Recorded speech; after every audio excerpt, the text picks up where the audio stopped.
Buenas tardes, jóvenes. Buenas tardes, ingeniero. Buenas tardes, entonces vamos a concluir la parte de aceites lubricantes. Cuando indicábamos que la técnica de análisis de aceites es usada en el mantenimiento, este análisis debe incluir ciertos parámetros como ser el conteo de partículas, es decir, cuántas partículas sólidas se tiene suspendida en el aceite, lo que no está compartiendo.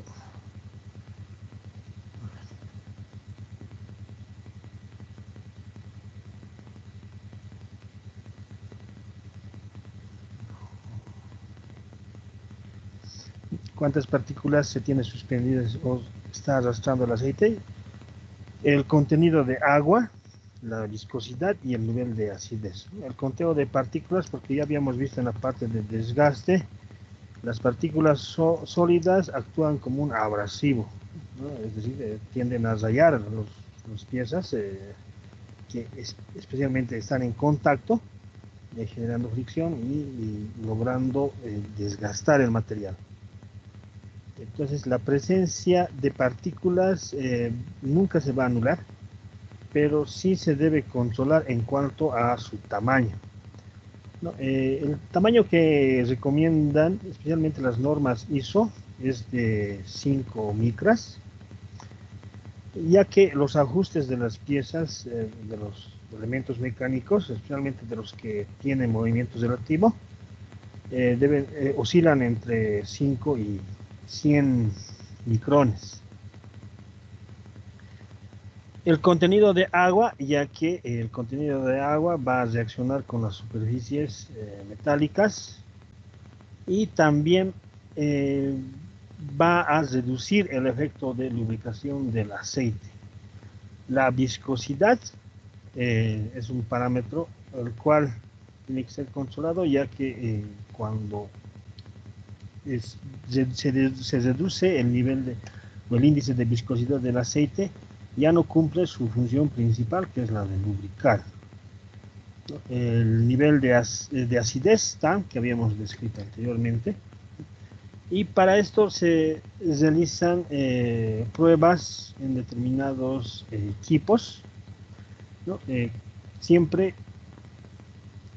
viendo qué elementos se tienen en el aceite, ¿no? Entonces acá tenemos una serie de elementos, como es el silicio, el calcio, es decir, aparte de los metales o la viruta que se va a tener en el aceite, vamos a tener también silicio, ¿no? Calcio, vamos a tener otros elementos que pueden ser incluidos no solamente por el desgaste de materiales, sino por la inclusión de aditivos, ¿no? Pueden ser aditivos en el aceite, ¿no? Como habíamos visto, antiespumantes, anticongelantes, y también estos aditivos van a estar presentes en otros sistemas, ¿no? Como ser el sistema de refrigeración por agua, por ejemplo, ¿no? Si nuestro equipo trabaja a altas temperaturas, necesita refrigerarse, entonces habrá un circuito de agua, el cual también tendrá algunos aditivos y tendrá sólidos en suspensión. Entonces la alta presencia de calcio o un aditivo que tenga el agua indicará pues que bueno, pues se tiene una fuga o una contaminación de este circuito de refrigeración. Los otros materiales van a estar presentes de acuerdo a las piezas y la constitución de estas, ¿no? O sea, el material con el cual estén fabricados. Se tienen ciertos parámetros en cuanto a la aceptabilidad de estos elementos y se los cuantifica mediante el grado ISO. El grado ISO es una serie de 3 números, las cuales nos indican el tamaño de partícula cual se encuentra en el aceite. Entonces, un número ISO es proporcionado en forma como un estándar en una ficha técnica del aceite, Y lo que nos indica estos números o estos tres números es el tamaño de partículas con el cual se cuenta, ¿no? El primer número indicará las partículas mayores a 4 micrones, el segundo número las partículas mayores o iguales a 6 micrones y el tercero comparará con el tamaño de 14 micrones. No, cada uno de estos números tiene su equivalencia en cuanto a la existencia o el número de partículas presentes, ¿no? Por ejemplo, en el ejemplo tenemos un número 18, 16, 13, ¿no? Y si nos vamos a la tabla de grados de limpieza de ISO, vamos a encontrar estos números. Por ejemplo, el 18, si nos vamos al 18, el 18 tiene un número de partículas entre 1300 a 2500 partículas. El 16, si nos vamos a la tabla, tiene entre 320 a 640. Y el número 13 tendrá de 40 a 80 partículas por mililitro, ¿no? De un tamaño mayor a 14 micrones. Como los ajustes, decíamos, de las piezas, es decir, los espacios entre las piezas que llegan a montarse son pequeños, entonces partículas con mayores tamaños tenderán a generar mayor desgaste que estas pequeñas, pero estas partículas comprendidas entre estos rangos, ¿no?, también deben ser controlables. Es así que se usa determinados ensayos, como ser el de espectrometría, que gasifica al aceite y por medio de la emisión de luz emitida a través de los gases que se forman por la gasificación del aceite, se puede estimar el número de partículas con un tamaño menor a 5 micras. Cuando tengamos partículas mayores a 5 micras, este proceso o este ensayo no nos sirve y se recurre al conteo de partículas. En el caso de la espectrometría, perdón, vamos a tener un punto de referencia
Se salió el ingeniero de la clase.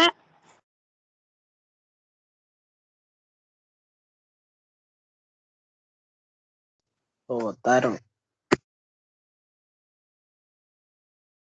Eso parece.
Bien, disculpen, se ha ocurrido un percance con mi equipo.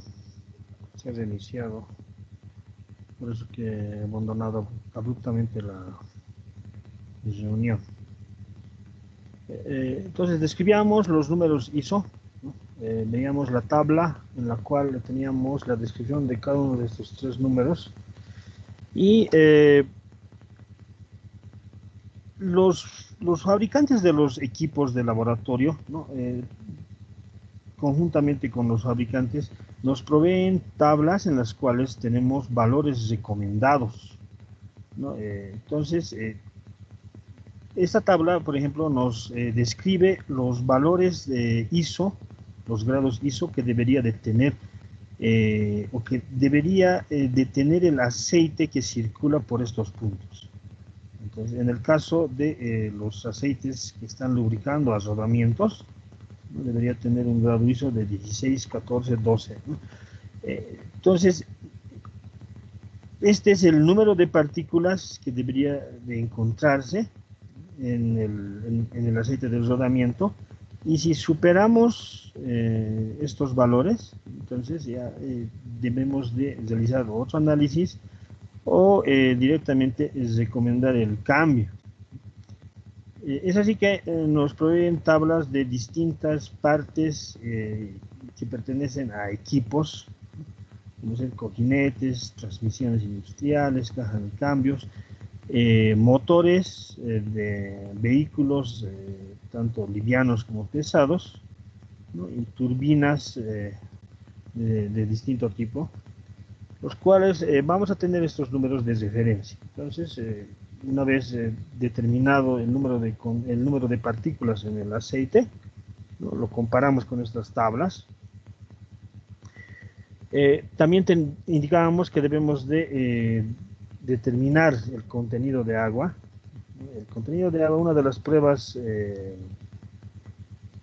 cualitativas en realidad no nos permite determinar lo que es un porcentaje exacto de la presencia del agua en el aceite. Es el método de chisporroteo, ¿no? Que consiste en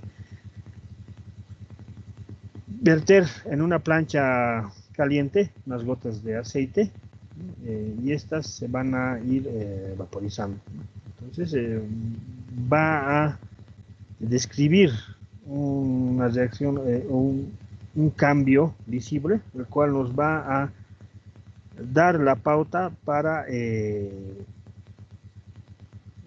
verificar que realmente existe un contenido de agua superior al 0.1%, ¿no? Y también nos sirve para la detección de combustible en el aceite. Decíamos que podíamos tener invasión o contaminación de un circuito de refrigeración de agua, ¿no? Y si en el caso de motores, ¿no? También vamos a tener un circuito de combustible, que puede ser diésel o gasolina. Entonces vamos a tener también, o podemos tener también una contaminación de este combustible, y por el método de chisporroteo también podemos vaporizar la muestra y con una pequeña flama, ¿no? Detectaríamos si se tiene la presencia de combustible, ¿no? Introduciendo una pequeña flama para encender el vapor del combustible que se haya generado gracias al calentamiento en la plancha que habíamos indicado del equipo. También otro método de detección de la humedad es el método de constante dieléctrica. Son equipos que nos miden y nos dan en realidad el parámetro de la constante dieléctrica. Recuerden que un elemento dieléctrico es aquel que no conduce electricidad, ¿no? Entonces, por medio de electrodos, lo que se hace es alimentar una pequeña corriente al fluido, ¿no? Y dependiendo en qué magnitud la corriente es transportada mediante el aceite, ¿no? Se relaciona con el porcentaje de agua que va a tener esa muestra. La detección de partículas sólidas, en este caso la ferrografía, es realizada para el conteo de partículas de origen ferromagnéticas o ferrosas. Este ensayo, ¿no?, lo que implica es verter por un tubo de vidrio el aceite o la muestra del aceite lubricante, se deja fluir y se tiene un campo magnético ejerciéndose sobre esta pequeña corriente de aceite, y en el inicio de o en un punto inicial y en un punto final del recorrido del aceite se introduce lo que son haces de luz. Los haces de luz van a traspasar el aceite, ¿no? Y el campo magnético lo que va a hacer es retener las partículas. Entonces, dependiendo el nivel de luz que traspase el aceite a un sensor óptico, o esta luz va a llegar a un sensor óptico, vamos a tener una relación del número de partículas que se tiene en la muestra. Entonces el principio implica a la aplicación de luz, en el caso de la espectrometría, ¿no? Y bueno, pues el principio es básico, ¿no? Vamos a tener un emisor de luz y un receptor de luz. Y estos son generalmente sensores, ¿no? Son componentes los cuales prácticamente uno emite una luz y vemos qué tanto de la luz llega al receptor, ¿no? Mediante un filtro para evitar contaminación de la información, ¿no? Se hace traspasar por la muestra, y como las partículas sólidas no van a dejar pasar la luz, ¿no? Esta incidencia se mide en el detector y se relaciona con el conteo o con la presencia de las partículas. ¿No? Habíamos indicado que este proceso se usa, o este ensayo se usa para partículas mayores a 5 micrones. ¿No? Y lo que vamos a tener como resultado de la muestra es pequeñas hileras, gracias al campo magnético aplicado, pequeñas hileras de las partículas retenidas. Y en estos puntos precisamente se incide la luz emitida por el sensor óptico.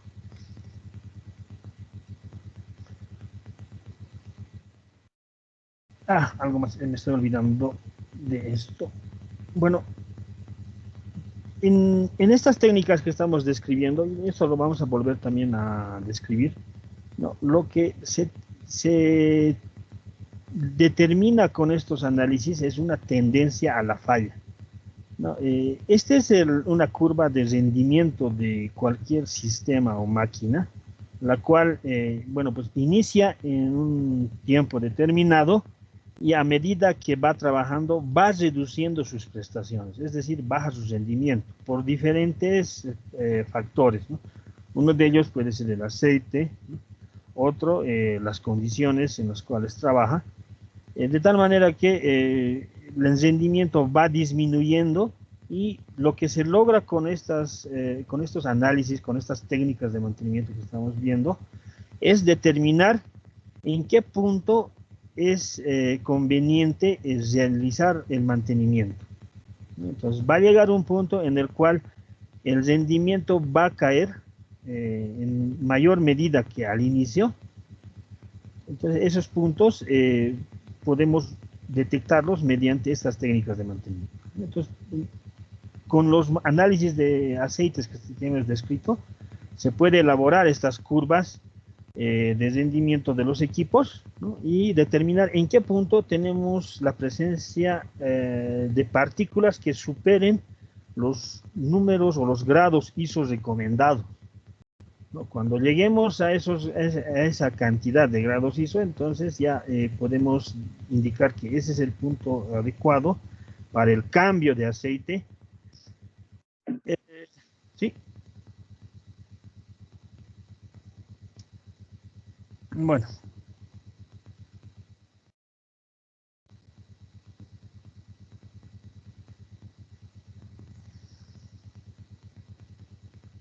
Bien, vamos a ver ahora una segunda técnica.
Bueno, ahora vamos a ver el análisis de vibraciones. El análisis de vibraciones es otra técnica que se usa en el mantenimiento. En este caso ya no se usa en el mantenimiento preventivo, sino directamente se usa en el mantenimiento predictivo o también en el mantenimiento basado en la condición. El análisis de vibraciones hace referencia a precisamente la detección de cuánto vibra una máquina, ¿no? Cuando hablamos de vibración, lo asociamos a un temblor en el cuerpo humano o en una parte de una máquina, ¿no? Inclusive cuando hacemos viajes donde el camino no está en buenas condiciones o es de tierra, ¿no? Sentimos una pequeña vibración, esto producto de las condiciones del camino. En una máquina se tiene siempre vibraciones, nunca se va a eliminar la vibración, pero al igual que en el caso del aceite, tiene que verificarse que no sobrepase ciertos límites o que los efectos que tenga no sean o no aceleren el desgaste del equipo. El análisis de vibración se realiza se lo realiza utilizando elementos denominados o equipos denominados vibrómetro, ¿no? Un vibrómetro lo que hace es detectar la vibración. Los analizadores de vibración pueden ser de distinta índole, pero tienen una particularidad, ¿no? De que son portables, ¿no? Es decir, tenemos que estar en el lugar en el cual trabaja la máquina y realizar las mediciones de la vibración. Los elementos con los cuales se mide básicamente constan de un sensor. Los sensores podemos tener de distintas índoles. Recuerden, el principio del sensor o la definición de un sensor es aquel elemento que transforma una magnitud física en una magnitud eléctrica, ¿no? Una magnitud física puede ser temperatura, ¿no? Y donde tendríamos los sensores de temperatura. Puede detectar presión, ¿no? Sensores de presión, y puede detectar vibración, pero a estos sensores se los denomina acelerómetros. Los acelerómetros pueden estar constituidos ya sea por un material piezoeléctrico que emite una señal de tensión pequeña, muy pequeña, que es acondicionada y enviada prácticamente a un pequeño computador. Cuando se habla de acondicionamiento de señal, quiere decir que se acondiciona la señal que emite el sensor, que es de un nivel de voltaje y corriente muy bajos, y se los acondiciona amplificándolos, ¿no? Es decir, tendremos una lectura en milivoltios, ¿no? Y lo amplificaremos a voltios. A voltios con el fin de que la computadora logre entender la información, logre leer la información. La información lo que va a hacer es analizar estas señales eléctricas que me envía el sensor para poder emitirme una información que el operador o el técnico pueda entender. Las señales obtenidas por la vibración, ¿no? Son unas señales denominadas compuestas. Las señales compuestas quiere decir que me está midiendo la vibración de distintos puntos, ¿no? Recuerden que una máquina es prácticamente el acople de varios elementos mecánicos, ¿no? Es decir, están mecánicamente acoplados, ¿no? Y a eso lo llamamos mecanismos, subsistemas, ¿no? Que conforman toda una máquina. Por lo tanto, como en la figura acá tenemos un motor, ¿no? Tiene una correa que está transmitiendo el motor, toda su potencia por medio de esta banda o correa a esta polea, y en esta polea está montado un eje apoyado en estos cojinetes, y en el otro extremo tenemos seguramente un ventilador, ¿no? Que puede ser axial o no, que puede ser centrífugo, ¿no? Por lo tanto, están acoplados mecánicamente, ¿no? Si el motor está transmitiendo su potencia y el motor está vibrando, ¿no? O sea, tiene un temblor, ese temblor o esa vibración es transmitida pues a este eje, ¿no? En este eje puede amortiguarse o puede amplificarse esta vibración y también es transmitida al ventilador, ¿no? Entonces, mecánicamente están unidas, y si uno transmite movimiento, también va a transmitir las perturbaciones que tenga en su funcionamiento. Es por eso que si medimos en un sector, estaríamos midiendo el efecto de toda esta cadena cinemática. Es por eso que el analizador de vibraciones o vibrómetro nos va a leer la vibración de toda esta cadena.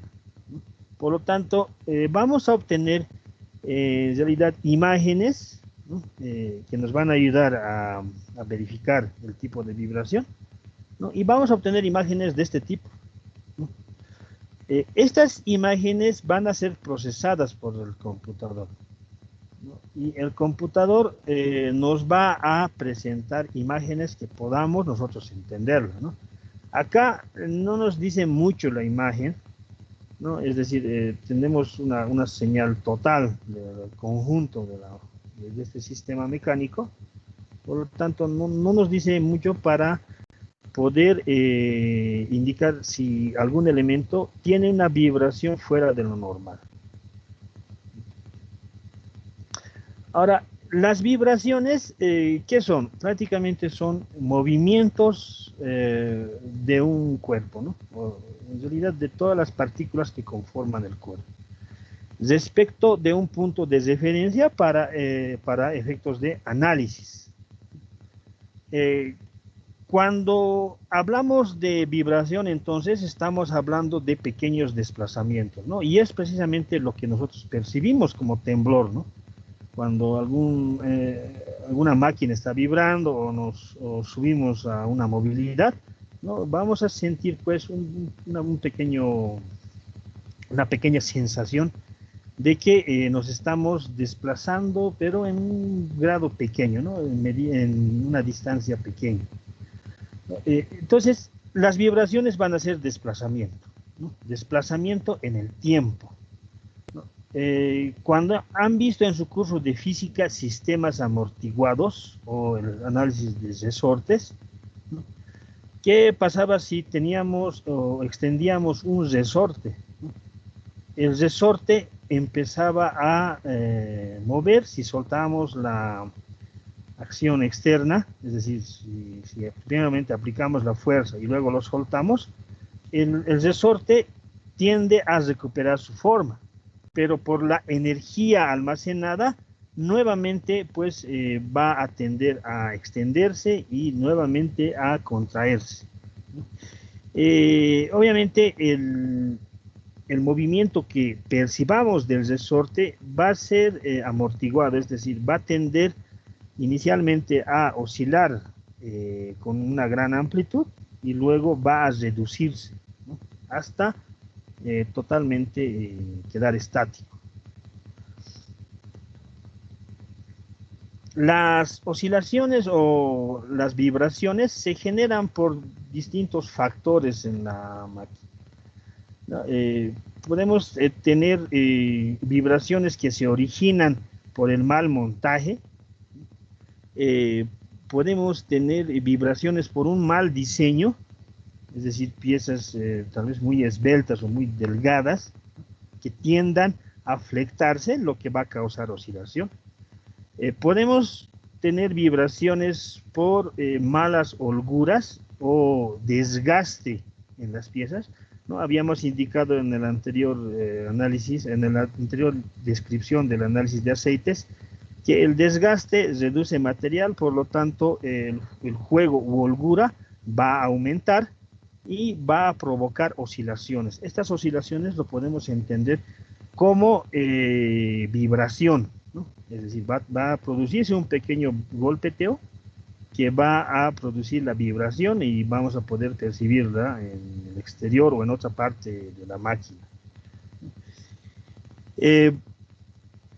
Puede producirse por la cercanía de otro equipo que esté vibrando.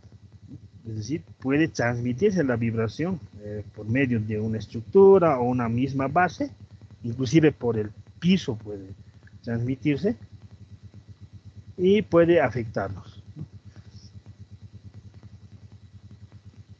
Bien, entonces analizaremos el movimiento armónico.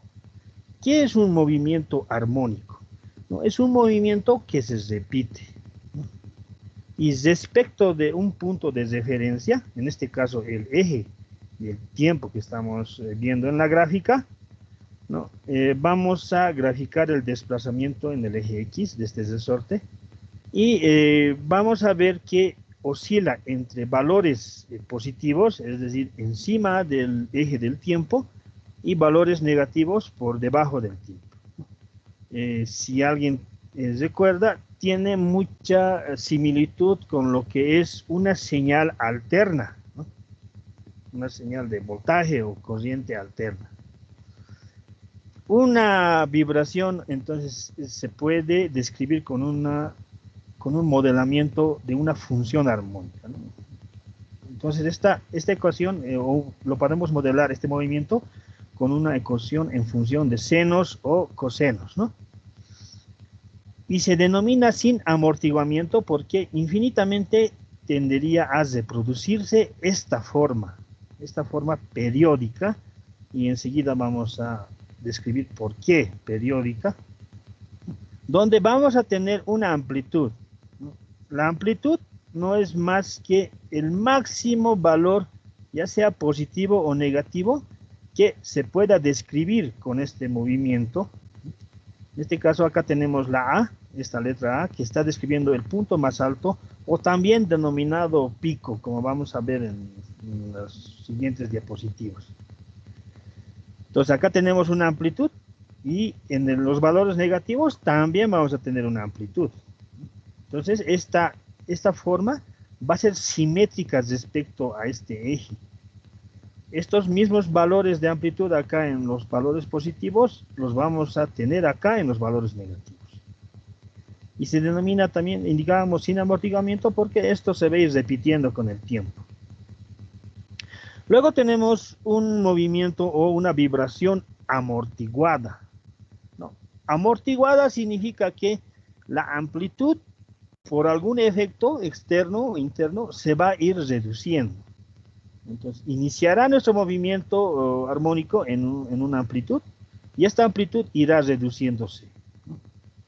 Hasta el punto de desaparecer en algunas situaciones, ¿no?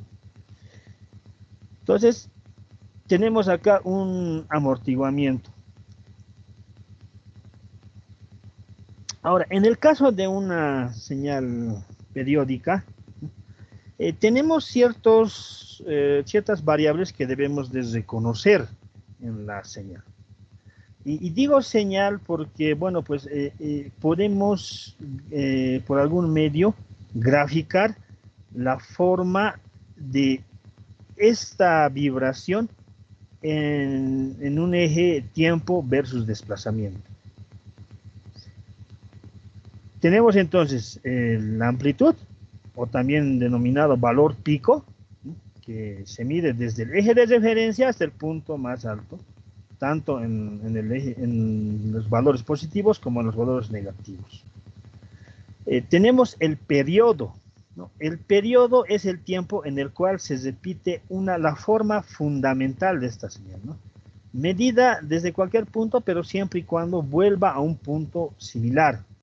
Es decir, si parto de acá, del origen, ¿no? Donde el valor de esta señal es 0, ¿no? Y recorro la forma, voy a ver que he llegado al mismo valor 0, y si vuelvo a recorrer la onda, voy a verificar que la forma es la misma que la anterior. Puedo iniciar este recorrido en los picos, ¿no? Es decir, parto de este pico superior positivo, voy describiendo hasta un valor 0, los valores negativos, 0 y nuevamente al valor positivo. De acá nuevamente describo la forma, ¿no? Llego a un valor 0, a un valor pico y nuevamente valor 0 y otro valor pico positivo. Entonces la forma acá se ha repetido, ¿no? Desde un valor pico positivo hasta otro valor pico positivo. Entonces a este tiempo, porque no se olviden que este eje es precisamente el eje horizontal, es del tiempo, a ese tiempo se denomina periodo. Es el periodo de esta señal. Y el inverso va a ser igual a la frecuencia. La frecuencia está medida en ciclos por segundo y el periodo está medida en unidades de tiempo. La amplitud está medida en unidades de lineales, ¿no? O de desplazamiento.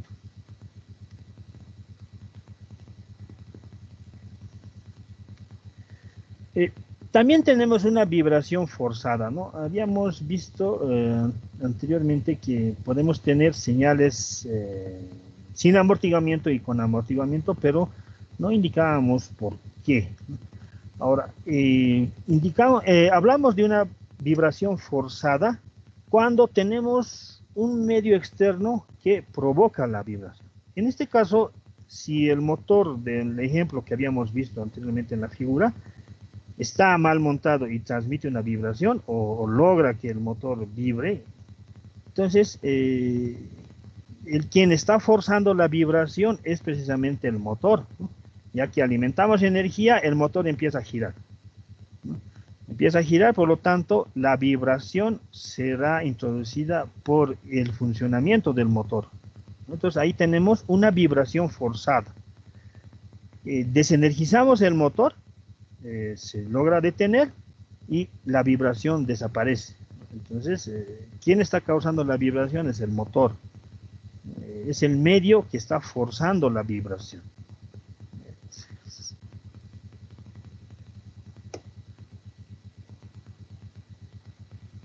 Bien, vamos a continuar con esta parte del análisis de vibración. La siguiente clase, jóvenes. Mientras tomo alguna lista, ¿alguien tiene alguna consulta, observación?